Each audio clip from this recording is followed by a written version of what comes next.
साथियों नमस्कार। गिरीश चंद पांडे पुनः आपके समक्ष एक ज्वलंत मुद्दा लेकर आया हूं। और आज का मेरा ज्वलंत मुद्दा रूस की विदेश नीति 2023 से संबंधित है। और उस विदेश नीति में भारत और चीन की क्या स्थिति है उसके बारे में मैं आपसे चर्चा कर रहा हूं। जैसा कि आपको ज्ञात है कि यूक्रेन के साथ 24 फरवरी 2022 से चल रहे युद्ध के बीच में रूस ने कुछ समय पहले 31 मार्च 2023 को अपनी नई विदेश नीति जारी की थी। रूस की 2023 की इस नई विदेश नीति में राष्ट्रपति व्लादिमीर पुतिन ने विश्व मंच पर भारत और चीन को अपना मुख्य सहयोगी माना है। पुतिन के 42 प्रश्नों की इस रणनीति में चीन और भारत सहित यूरेशिया यानी यूरोप और एशिया महाद्वीप के संप्रभु देशों के साथ रिश्तों और तालमेल को गहरा करने पर जोर दिया गया है। रूस का कहना है कि उसने इस विदेश नीति को 2021 की राष्ट्रीय सुरक्षा रणनीति के अनुरूप बनाया है। इस विदेश नीति के साथ ही रूस ने इससे जुड़ा एक स्ट्रेटेजिक डॉक्यूमेंट भी जारी किया है। पुतिन ने दोहराया है कि भारत के साथ रिश्तों की अहमियत जो है आने वाले दिनों में और बढ़ेगी। इसके साथ ही रूस विशेष रूप से विशेषाधिकार प्राप्त सामरिक साझेदारी प्रिविलेज्ड स्ट्रेटेजिक पार्टनरशिप को भी आगे बढ़ाने के लिए काम करना जारी रखेगा। इससे पहले कि साथियों मैं रूस की विदेश नीति पर आगे बढ़ूं, आपके ध्यान में भारत रूस की दोस्ती का संक्षिप्त इतिहास पर एक नजर डालना उचित समझता हूं। साथियों, अक्टूबर 2000 में भारत रूस सामरिक साझेदारी प्रिविलेज्ड स्ट्रेटेजिक पार्टनरशिप की घोषणा पर हस्ताक्षर किए गए थे। उसके बाद दिसंबर 2010 में इस सामरिक साझेदारी को विशेष एवं विशेषाधिकार प्राप्त सामरिक साझेदारी यानी special and privileged strategic partnership में बदल दिया गया था। रूस और भारत के रिश्ते किसी से छिपे नहीं हैं। भारत रूस मैत्री ने शांति, सहयोग तथा दोस्ती के 5 दशकों से अधिक का अडिग सफर जो है तय किया है। यहाँ यह गौर करने योग्य है कि भारत सोवियत संघ के बीच शांति, मैत्री तथा सहयोग संधि Indo Soviet treaty of peace, friendship and cooperation जो है अगस्त 1971 में यह संधि निष्पन्न हुई थी। हस्ताक्षर किए गए थे इस पर, जो पारस्परिक सामरिक सहयोग के लिए की गई थी। और खास बात यह है कि भारत ने अपनी कूटनिरपेक्षता की नीति से हटकर यह संधि की थी।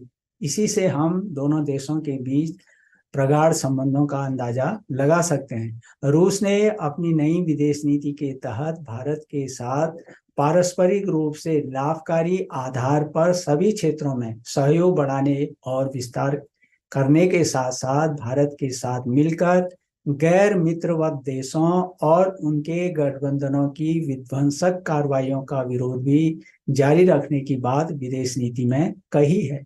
रूस ने जोर देते हुए कहा है कि वह एक स्वतंत्र विदेश नीति का पालन करता है और बहुध्रुवी विश्व यानी मल्टीपोलर दुनिया में विश्वास रखता है, यानी जहां शक्ति किसी एक या दो राष्ट्रों में सीमित रहने के बजाय कई राष्ट्रों में बंटी होती है। स्वाभाविक है कि इससे विश्व में तानाशाही को बल नहीं मिलता।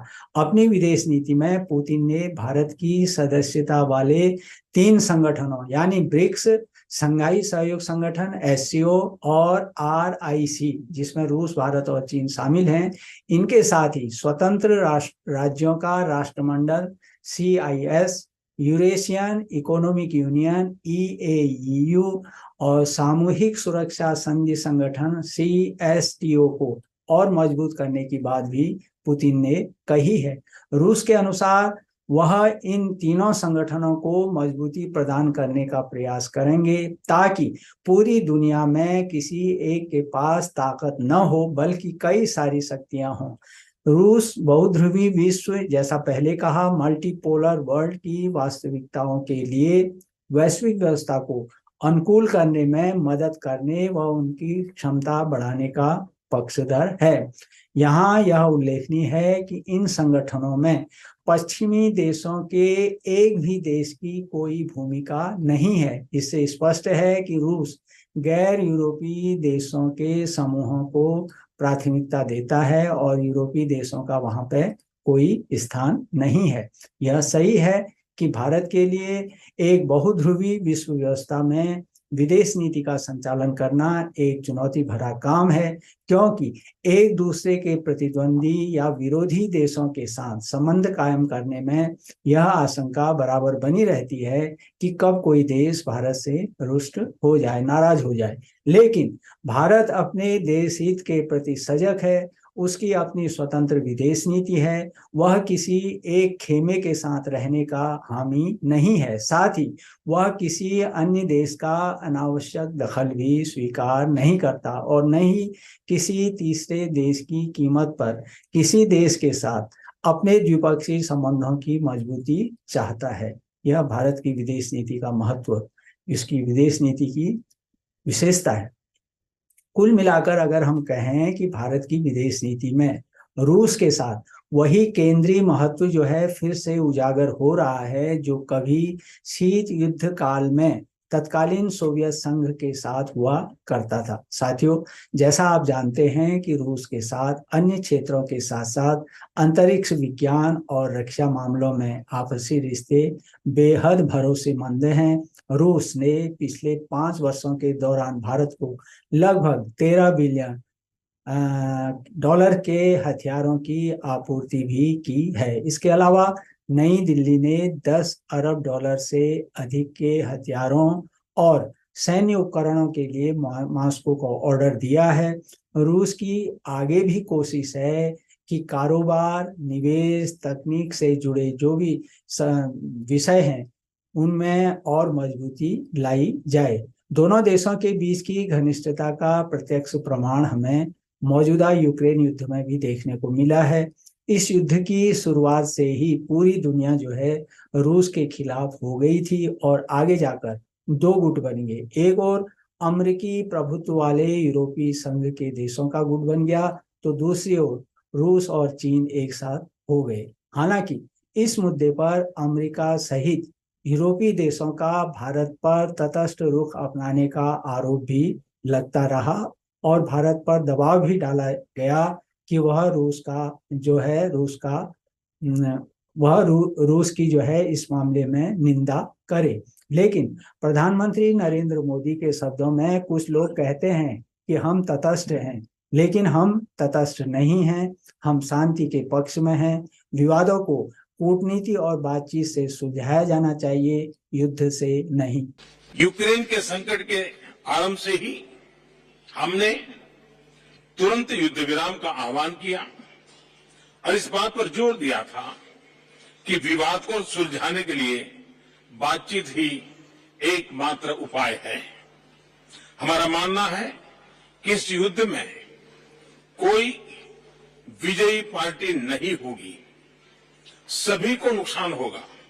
इसलिए हम शांति के पक्ष में हैं। आगे उन्होंने कहा कि भारत जो कुछ भी कर सकता है वह करेगा और भारत इस संघर्ष को समाप्त करने और स्थायी एवं स्थिरता सुनिश्चित करने के सभी प्रयासों का समर्थन करता है। भारत के इस रवैये के प्रति न तो रूस को कोई आपत्ति है और न यूक्रेन को, बल्कि प्रधानमंत्री दोनों नेताओं से न केवल टेलीफोनिक वार्ता की, चर्चा की प्रधानमंत्री ने, बल्कि आमने सामने भी दोनों नेताओं से प्रधानमंत्री मोदी जो हैं बातचीत कर चुके हैं। यही कारण है कि रूस भारत को अपने मित्र देशों में गिनता है और लगातार भारत को सस्ती दर पर कच्चा तेल बेच रहा है। तो दूसरी ओर यूक्रेन को भी भारत पर भरोसा है कि वह इस युद्ध के समाधान में कोई ठोस भूमिका आने वाले समय में निभाएगा। प्रसंगवश यहाँ उल्लेख करना उचित होगा कि अभी भारत का रूस के साथ जो द्विपक्षीय व्यापार है आसमान छू रहा है। नवंबर 2022 तक भारत और रूस के बीच हुए द्विपक्षीय व्यापार को अगर हम देखें तो उसमें 500% की जो है बढ़त देखी गई है। यह आंकड़ा चौंकाने वाला है। वर्ष 2022 के अप्रैल महीने से लेकर अगस्त के बीच यानी 5 महीनों को ही अगर हम देखें तो द्विपक्षीय व्यापार 18.2 अरब डॉलर का रहा, जबकि पिछले साल यह केवल 8 अरब डॉलर था। इसकी खास वजह क्या थी? यही थी कि रूस से भारी मात्रा में कच्चे तेल और फर्टिलाइजर का आयात किया गया। सरकारी आंकड़ों के अनुसार 5 महीने में हुए 18.2 अरब डॉलर के व्यापार में कच्चे तेल और फर्टिलाइजर का योगदान, अकेले इनका योगदान 91%, 91% था। विशेषज्ञों की माने तो आने वाले दिनों में जो है रूस से कच्चे तेल के आयात में और भी वृद्धि हो सकती है। भारत के वाणिज्य और उद्योग मंत्रालय के आंकड़ों के मुताबिक साल 2020-21 में रूस के साथ भारत का कुल व्यापार 8.14 अरब डॉलर था, जो बढ़कर साल 2021-22 में 13 अरब डॉलर हो गया। साथियों, प्रसंगवश यह उल्लेख करना भी उचित होगा कि अमेरिका और यूरोप की ओर से प्रतिबंध लगाए जाने के बावजूद रूस से बड़ी मात्रा में रियायती दाम पर भारत कच्चा तेल खरीद रहा है। रूस यूक्रेन युद्ध से पहले तक भारत के आयात में रूसी तेल की हिस्सेदारी सिर्फ 1% थी, लेकिन एक साल के बाद यह हिस्सेदारी बढ़कर 35%, 35% तक पहुंच गई है। मई 2023 की स्थिति के अनुसार भारत रूस से रोजाना 3,60,000 बैरल तेल की रोजाना खरीद कर रहा था। रूस के अलावा भारत सऊदी अरब और इराक से सबसे ज्यादा कच्चा तेल खरीद रहा है। दूसरी ओर अप्रैल 2022 से लेकर जनवरी 2023 के बीच भारत से यूरोपीय देशों को निर्यात किए जाने वाले परिशोधित पेट्रोलियम उत्पादों का आंकड़ा बढ़कर जो है 1.16 करोड़ टन तक पहुंच गया है। यूरोपीय देशों को पेट्रोलियम उत्पादों के निर्यात में भारत की हिस्सेदारी बढ़कर 22% हो गई है। भारत ने जिन 20 क्षेत्रों को परिशोधित पेट्रोलियम यानी रिफाइंड पेट्रोलियम उत्पादों का निर्यात किया जाता है, उसमें यूरोपीय संघ अभी शीर्ष पर पहुंच गया है। इस प्रकार यह कहना अतिशयोक्तिपूर्ण नहीं होगा कि अंतर्राष्ट्रीय स्तर पर तेल कूटनीति में भारत ने 2 मोर्चे एक साथ साधे हैं, यानी 2 मोर्चों पर भारत ने उल्लेखनीय सफलता प्राप्त की। पहला, उसने जहां अपनी ऊर्जा आवश्यकताओं की पूर्ति की, तो दूसरा, यूरोपीय संघ के देशों को भी परिशोधित तेल की सप्लाई कर विदेशी मुद्रा अर्जित की। गौरतलब है कि यूक्रेन पर हमले की प्रतिक्रिया में यूरोपीय संघ ने पिछले साल दिसंबर 2022 में रूसी कच्चे तेल पर लगभग प्रतिबंध लगा दिया था और 2 महीने बाद उसके परिशोधित तेल उत्पादों की खरीद पर भी प्रतिबंध लगा दिए, जबकि प्रतिबंध से पहले तक यूरोप अपनी जरूरत का 30% तेल रूस से खरीदता था। तो स्वाभाविक है कि रूसी तेल के आयात पर प्रतिबंध से यूरोपीय संघ समेत पूरे यूरोप में आपूर्ति की किल्लत हो गई। अब स्थिति यह है कि यूरोपीय बाजारों में रूस का तेल जो है भारत के जरिए पहुंच रहा है। ऐसे में भारत की परिशोधन कंपनियों ने इसे मौके के तौर पर देखा और इसका लाभ उठाया, जो निश्चित तौर पर एक महत्वपूर्ण पहल है। अभी भारत जो है चीन और अमेरिका के बाद तीसरा सबसे बड़ा खरीदार देश है। भारतीय कंपनियों की आपूर्ति में बढ़ोतरी से यूरोपीय बाजार में तेल का संकट जो है बेकाबू नहीं हुआ, जिसकी की काफी आशंका जताई जा रही थी। यहाँ रोचक तथ्य यह है कि प्रारंभ में यूरोपीय देशों ने रूस से सस्ते में कच्चा तेल खरीदने के भारत के कदम पर असंतोष प्रकट किया था। यहाँ तक कि संयुक्त राष्ट्र महासभा की बैठक के दौरान भी भारतीय विदेश मंत्री के समक्ष जो है उन्होंने आपत्ति दर्ज की थी। दिसंबर 2022 में जब जर्मनी की विदेश मंत्री भारत आई, तब उन्होंने भी रूस से तेल खरीदने के मुद्दे पर भारत से एक प्रकार से शिकायत की थी। तो वहां पर विदेश मंत्री डॉक्टर एस जयशंकर ने कहा था कि पिछले 9 महीने में यूरोपीय संघ ने जितना तेल खरीदा है, भारत ने उसका छठा हिस्सा ही खरीदा है। If you are looking at energy purchases from Russia, I would suggest that your attention should be focused on Europe, which probably we do buy some energy which is necessary for our energy security. But I suspect, looking at the figures, probably our total purchases for the month would be less than what Europe does in an afternoon. So you might want to think about it. इसलिए doctor Jaishankar ने स्पष्ट तौर पर अपनी Germany समकक्ष से कहा कि रूस से तेल की खरीद जो है बंद नहीं होगी। आज स्थिति यह है कि यूरोपीय देशों को भारत से तेल मंगाने पर कोई आपत्ति नहीं है। भारत रूस से कच्चे तेल के अलावा खाने का तेल और उर्वरक भी आयात कर रहा है। साथियों, लेकिन इस दौरान जहां एक तरफ रूस में भारत का निर्यात करीब 14% कम हो गया, वहीं दूसरी तरफ आयात बढ़ा है जो करीब 400% तक बढ़ गया है। इसी दौरान भारत और रूस ने स्थानीय मुद्रा यानी रुपया और रूबल में व्यापार करने का भी फैसला किया और इसी क्रम में भारतीय रिजर्व बैंक ने जुलाई 2022 में रूसी बैंकों को वोस्त्रो खाते खोलने की अनुमति भी प्रदान की। इससे भारत के साथ कारोबार करने वाले देशों को आयात या निर्यात करने पर डॉलर की जगह रुपये में भुगतान करने की सुविधा प्रदान की गई। हालांकि यह खाते तो खुल गए, लेकिन आयात ज्यादा होने के कारण अब तक रूस के साथ रुपये में ज्यादा लेन देन नहीं हो पा रहा है, क्योंकि इससे रूस में भारतीय रुपया जमा होता रहा है, जिस पर रूस की प्रतिक्रिया भी सकारात्मक नहीं रही। इसलिए यहाँ पर व्यापार संतुलन यानी आयात और निर्यात के बीच का संतुलन करना जरूरी है। अब आते हैं हम रूसी विदेश नीति में चीन। रूसी विदेश नीति में चीन के साथ भी सुरक्षा संबंधों को मजबूत करने की बात कही गई है। दस्तावेज में मॉस्को का लक्ष्य जो है बीजिंग के साथ व्यापक साझेदारी और सामरिक सहयोग को और मजबूत करना बताया गया है, ताकि वैश्विक और क्षेत्रीय स्तरों पर सुरक्षा, स्थिरता और सतत विकास के प्रयासों को यूरेशिया और दुनिया के अन्य हिस्सों में सुनिश्चित किया जा सके।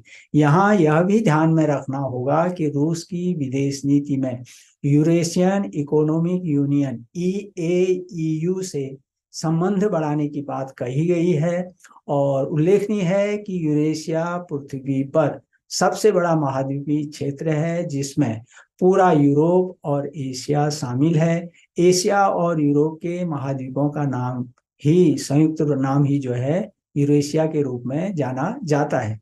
रूस की विदेश नीति में चीन को महत्व देने के पीछे यहाँ यह ध्यान में रखना जरूरी होगा कि हाल ही में 20 से 23 मार्च 2023 को चीनी राष्ट्रपति शी जिनपिंग ने रूस की यात्रा की थी और यूक्रेन युद्ध को समाप्त करने के लिए 12 सूत्री शांति प्रस्ताव लेकर वह पुतिन के पास गए थे। इस शांति प्रस्ताव में चीन ने संघर्षरत दोनों पक्षों के बीच बातचीत की अपील करते हुए सभी क्षेत्रों को क्षेत्रीय संप्रभुता का सम्मान करने की बात भी कही थी और यह भी उल्लेखनीय है कि चीन का यह प्रस्ताव जो था रूस के पक्ष में ज्यादा झुका था। हालांकि चीन के इस शांति प्रस्ताव पर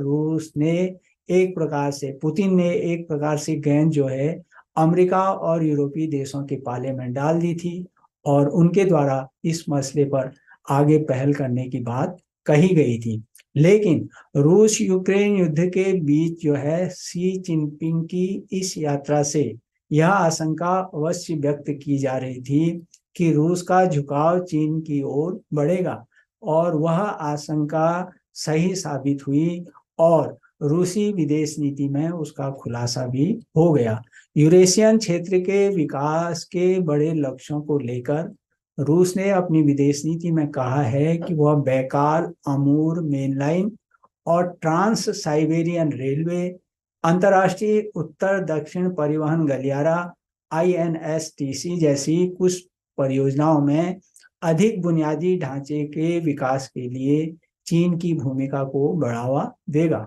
इसके अलावा साथियों, वह पश्चिम यूरोप, पश्चिमी चीन अंतर्राष्ट्रीय ट्रांजिट कॉरिडोर, कैस्पियन और काला सागर क्षेत्रों और उत्तरी सागर मार्ग के बुनियादी ढांचे में सुधार, चीन मंगोलिया रूस आर्थिक गलियारे सहित अन्य विकास क्षेत्रों और आर्थिक गलियारों का निर्माण भी करेगा।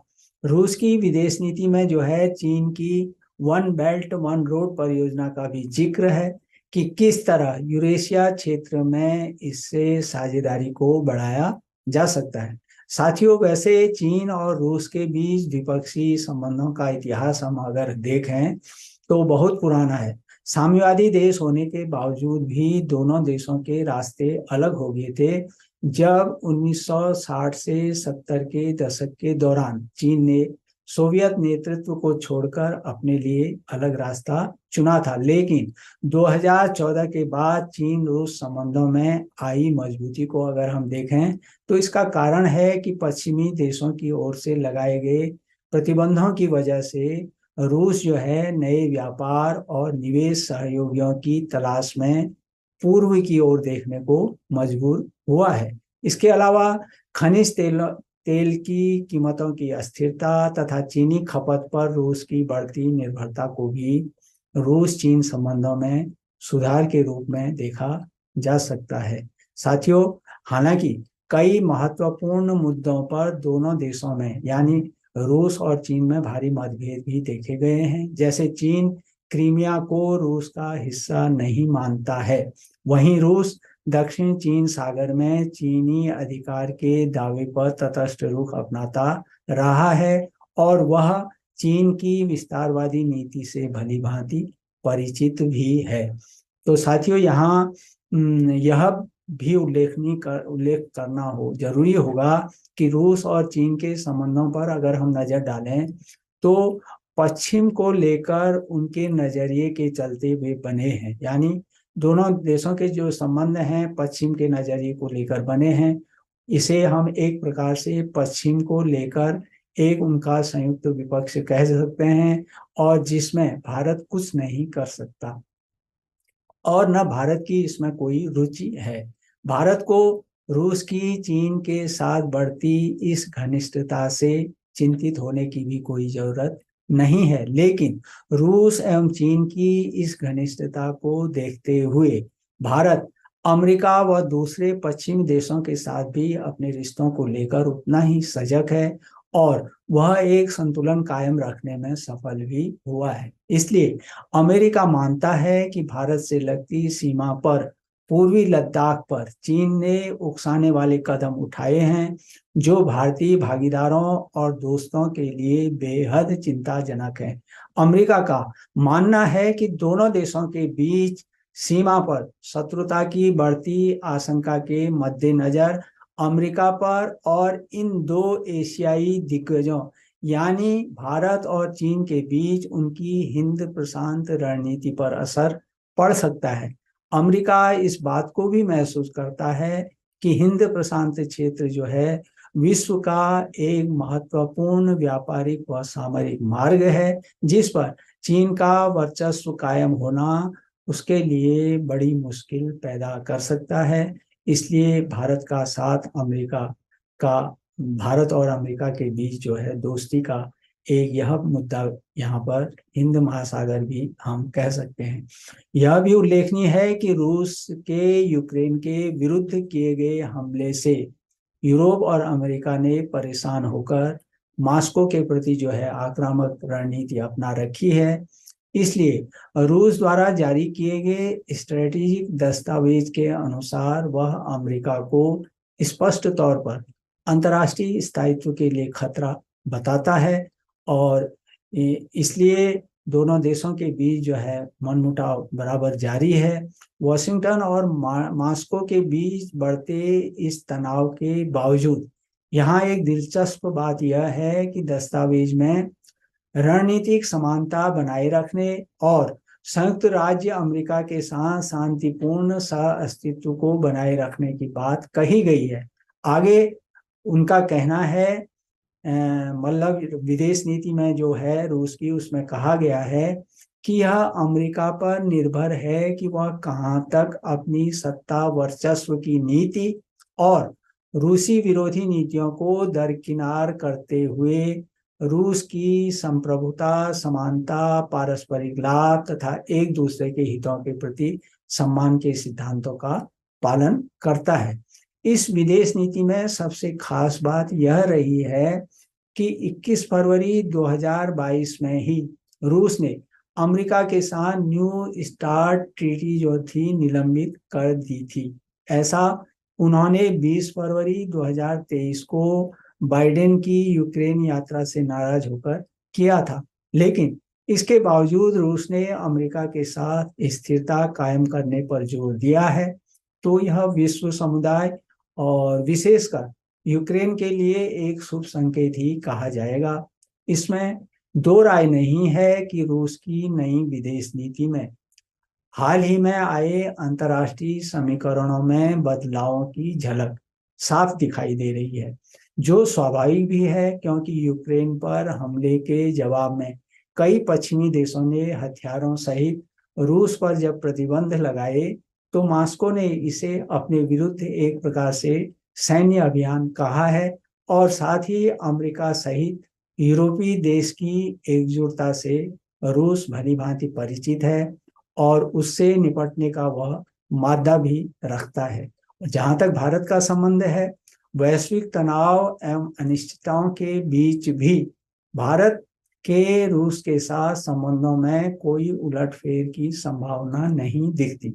I think is our fourth meeting this year, and the fact that we do keep in touch and we meet regularly itself is symbolic of the special and privileged strategic partnership that we have established between our countries. विदेश मंत्री doctor S Jaishankar ने कहा है कि भारत और रूस की साझेदारी में कोई बदलाव नहीं आया है। हालांकि उन्होंने व्यापार असंतुलन को दूर करने की आवश्यकता पर अवश्य बल दिया है, यानी रूसी आयात निर्यात को संतुलित बनाने पर उनका जोर है। तो साथियों, ये मेरा आज का विषय था जो मैंने आपके साथ शेयर किया, बांटा। आप अपनी टिप्पणी अवश्य दें, पसंद नापसंद, लाइक डिसलाइक दोनों का मैं हमेशा स्वागत करता हूं, क्योंकि मुझे उसी से आगे अपने विषय को और बेहतर ढंग से प्रस्तुत करने में सुविधा मिलती है। यदि मेरे चैनल को सब्सक्राइब नहीं किया है तो कृपया कीजिएगा और शेयर भी कीजिएगा, जैसा मैंने पहले भी आपसे उल्लेख किया है, निवेदन किया है। और बाजार में मेरी कुछ पुस्तकें उपलब्ध हैं जिनका बराबर मैं आपको लिंक दे रहा हूँ। एक बार समय निकालकर उनका अध्ययन करेंगे तो अवश्य लाभान्वित होंगे। तो इन्हीं शब्दों के साथ मिलता हूँ अगले सप्ताह एक नए ज्वलंत मुद्दे के साथ। तब तक आप सुखी रहिए, स्वस्थ रहिए, प्रसन्नचित्त रहिए और बेसब्री से मेरे आने वाले ज्वलंत मुद्दे का इंतजार कीजिए। तब तक के लिए एक बार पुनः नमस्कार।